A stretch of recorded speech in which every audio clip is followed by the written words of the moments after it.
It's fair to say that autumn is well and truly upon us. I even brought my hoodie out of its summer hibernation the other day, and most likely I will be living in it every day until April comes around again.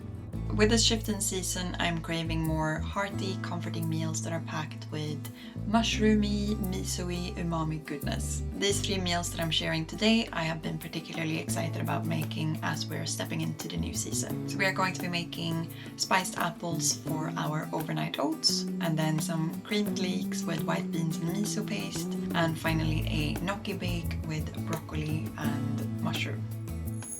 For breakfast, I made my usual overnight oats, but with a spiced apple topping. To make the overnight oats, I use a tablespoon of chia seeds and then half a cup each of oats, soy milk and water. Now I don't normally eat this from a jar. You can see the amount of mess that I'm making here, but I just wanted to have a cute thumbnail picture.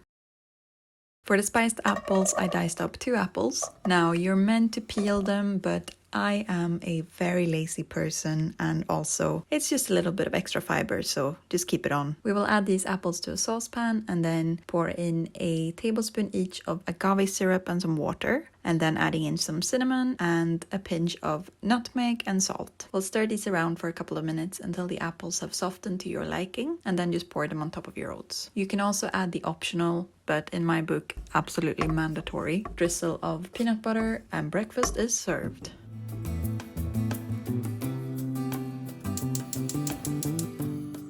For lunch, I made creamy leeks with white beans and miso. For this one, we will start by sauteing our leeks in some vegan butter until they have softened and gotten a bit of color. Then we'll remove these from the pan and add in some finely chopped shallots, saute these until translucent, and then add in some garlic and fry off for about another minute.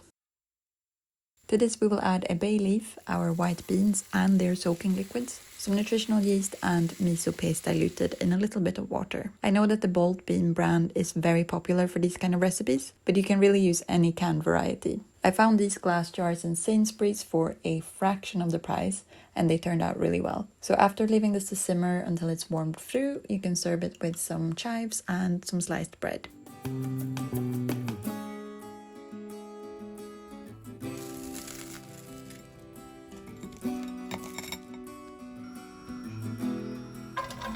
And finally for dinner, we've got this absolute gem of a dish from one of my favorite blogs, Lazy Cat Kitchen. We are making a gnocchi bake with broccoli and mushrooms. I've made this on many occasions when having friends over, and it's always a hit. While it does have quite a lot of steps, it's actually very straightforward, and the end result always comes out feeling very luxurious. To start, we'll saute another shallot and some garlic until it has softened. Put this aside and then fry our mushrooms in the same pan until they have released most of their liquid. We'll then season this to taste with some rosemary, salt and pepper.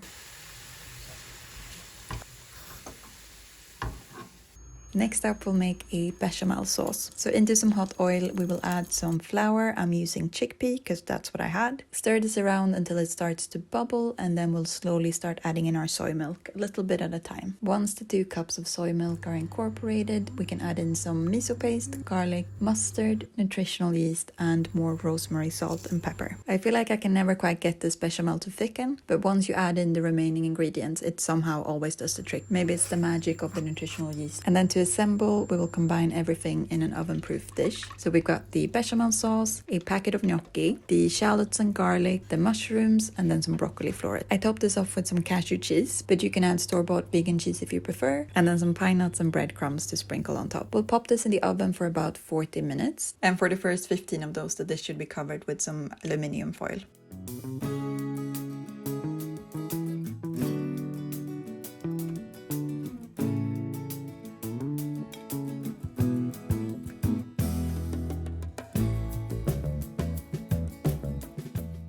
So that is everything for our day of delicious vegan comfort meals. I have already made a list of more recipes that I'd like to make, sort of on the autumnal theme. So there will probably be a part 2 of this coming up in the next couple of weeks. But on that note, please feel free to share any of your own favorite comfort meals in the comment section down below. I'm always interested to try new things. And as always, thank you so much for watching.